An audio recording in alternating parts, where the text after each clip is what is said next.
සීගිරිය කාගේ නිර්මාණයක්ද? සීගිරිය තිබූ අපි නොදන්න තාක්ෂණික ක්‍රමෝපායන් මොනවද? අදටත් හෙළිනවුණු සීගිරියේ රහස් මොනවද? මෙවැනි අභිරහස් ගණනාවක් මේ ශෛලමය රාජභූමිය පිටුපස සැඟවී තියෙනවා. අද අපි මේ අභිරහස් එකින් එක හෙළි කරගන්න පුළුවන්ද කියන කාරණාව ගැන හොයලා බලමු. හුදෙක් මිත්‍යාවක් නොවුණු යථාර්ථයට ආසන්න වූ මේ දේවල් ඇසීමෙන් ඔබේ කුතුහලය සංසිඳේවි කියා අපි විශ්වාස කරනවා. සීගිරිය හැදුවේ කවුද? අවධානමින් මිදමු. අපි දැනුවතුන් ගෑස් රෙගියුලේටරය අවුරුදු 5කට වතාවක්, ගෑස් බටය අවුරුදු 2කට වතාවක් හරි කාලෙට හරි විදිහට මාරු කරමු. මෙහෙම ඇහුවොත් බොහෝ දෙනාගේ පිළිතුර තමයි කාශ්‍යප රජුගේ නිර්මාණයක් කියලා. නමුත් මීට එහා ගිය ඉතිහාසයක් සීගිරියට තියෙන බව අද වෙනකොට පිළිගන්න වෙලා තියෙන කරුණක් වෙනවා. මේකට හේතු සාධක ගණනාවක් තියෙනවා. එහෙනම් මේ සීගිරිය කාගේද? පරේක්ෂකයන් පවසන විදිහට නියම අයිතිකරු විදිහට සැලකෙන්නේ රාවණ. එහෙමත් නැත්නම් රාවණගේ සෝහිරාවණ කුවේර. මුගලන් නම් තම සෝහිරාගෙන් ආරක්ෂා වී දිවිගෙවන්න කාශ්‍යප මෙවන් විශ්වකර්මයක් සිදු කරන්න ඇතැයි සිතීම අපහසුයි. මහවංශයේ සඳහන් වෙන්නේ කාශ්‍යප රජු තමන්ගේ බලකටුවක් ලෙස එහෙමත් නැත්නම් මාලිගාවක් විදිහට සීගිරිය භාවිතා කරලා තියෙනවා කියලා. ඊට අවශ්‍ය සාධක හමු වෙලා තියෙනවා. ඒ සත්‍යයක් බව පිළිගැනීමට කරුණු කාරණා රාශියක් තියෙනවා. නමුත් සීගිරිය කාශ්‍යප රජුගේ නිර්මාණයක් බව ප්‍රකාශ කළ නොහැකි. රාවණ සමයේ නිර්මාණය වූ මෙම අපූර්ව ස්ථානය ප්‍රතිසංස්කරණය කොට කාශ්‍යප භාවිතා කළ බව සිතන්නට පුළුවන්.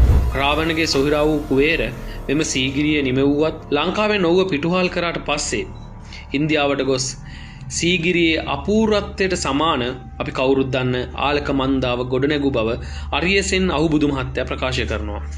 එතුමා තවදුරටත් ප්‍රකාශ කරන්නේ සීගිරි කියන නම බිඳියෙන්නේ සිවගිරි යන්නින්.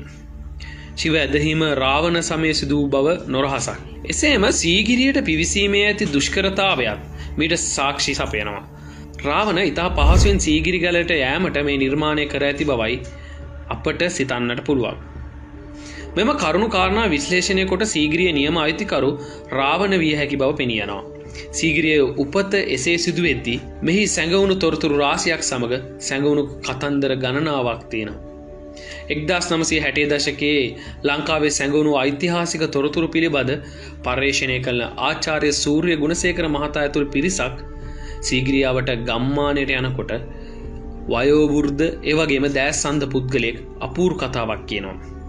ඒ කාලේ ලංකාවේ ප්‍රථම පුරාවිද්‍යා කොමසාරිස්වරයා වෙච්ච HCT බෙල් මහත්තයා ඇතුළු කීප දෙනෙක් සීගිරිය තරණය කරන බවත්, එහි ගල තුලට පිවිසිය හැකි දොරටුවක් ඔවුන්ට හසු වූ බවත්. මේ දොරටුවේ ඇතුළට ගියාට පස්සේ කුටීර ගණනාවක් තියෙනවා. ඉතින් මේ කුටීර ඇතුලේ වටිනා පුරාවස්තු සහ පොත්පත් හමු වෙච්ච බව කියවෙනවා. ඒ සියල්ල බෙල් මහත්තයා රැගෙන ගිය අතරතුර ඉන් අනතුරුව මේ දොර කොන්ක්‍රීට් දමා වසන්නයි බෙල් මහත්තයා ඔවුන්ට අණ කරලා තියෙන්නේ.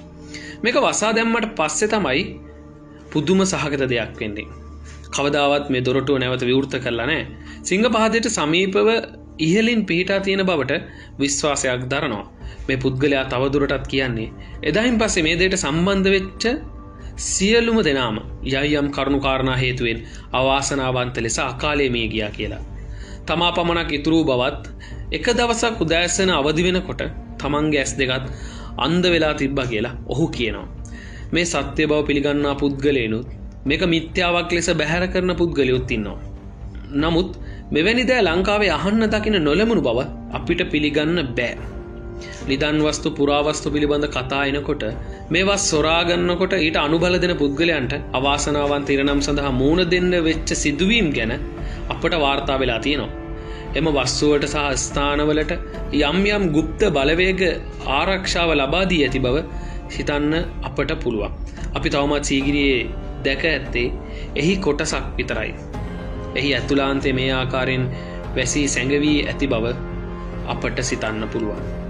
ඒ වගේම රජ කෙනෙක් කිසිවිටකත් හති දමාගෙන මේ සීගිරි ගලේ පිටතින් පේන පඩිපෙළ නගින බවට සිතන්න අපිට හැකියාවක් නැහැ. දෝලාවකින්වත් රැගෙන මේ දුෂ්කර ගමන යන්න හැකියාවකුත් නැහැ. එසේනම් රජතුමාට ගිමන් හරමින් නිදහසේ යා හැකි මගක් තිබිය යුතුමයි. නැතිනම් අපට අනෙක් මත පිළිබඳ අවධානය යොමු කරන්න වෙනවා. ඒ රජුට ගල මුදුනට යන්න සෝපානයක් තිබුණු බවයි. මෙම සෝපානයට කරකටක යන්ත්‍රයක නමින් හඳුන්වනවා. මේ උන්මාද චිත්‍රාගේ එක්ටැම්ගේට යන්න එන්නද පාවිච්චි කරලා තියෙනවා කියලයි සඳහන් වෙන්නේ.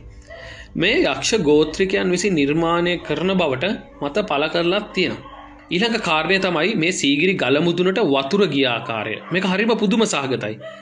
තවමත් මේට නිශ්චිත පිළිතුරක් සොයාගෙන නැහැ. මෙහි මුදුනේ ඇති වතුර මල් අදටත් ක්‍රියාත්මක වෙනවා.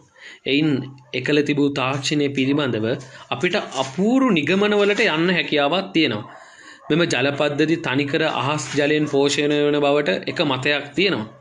අනික තමයි පහළ ගම්මානයේ ඇති සීගිරි ජලාශයෙන් කෙසේ හෝ මෙම ජලය උඩට රැගෙන ඇති බවත්.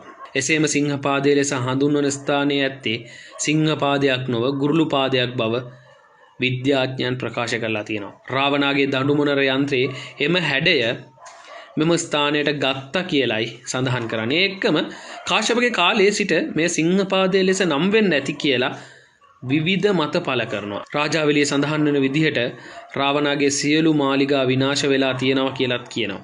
හැබැයි ඇතමුන් ප්‍රකාශ කරන අන්දමට මේ සියලු සාක්ෂි සැසඳීමේදී අපට පැහැදිලි වන්නේ රාවණාගේ එක් මාලිගාවක් මේ ලංකා භූමියේ මත ඉතිරි වෙලා තියෙනවා කියලා. බෙල් විසින් රැගෙන ගොස් බ්‍රිතාන්‍ය කෞතුකාගාරයේ තැන්පත් කර ඇති පොත්පත් රැගෙන මෙම ඉතිහාසය හාරවුස්සන්න පුළුවන් නම් මීට වඩා පැහැදිලි ඉතිහාසයක් අපේ රටට ගේන්න හැකියාව තිබෙනවා.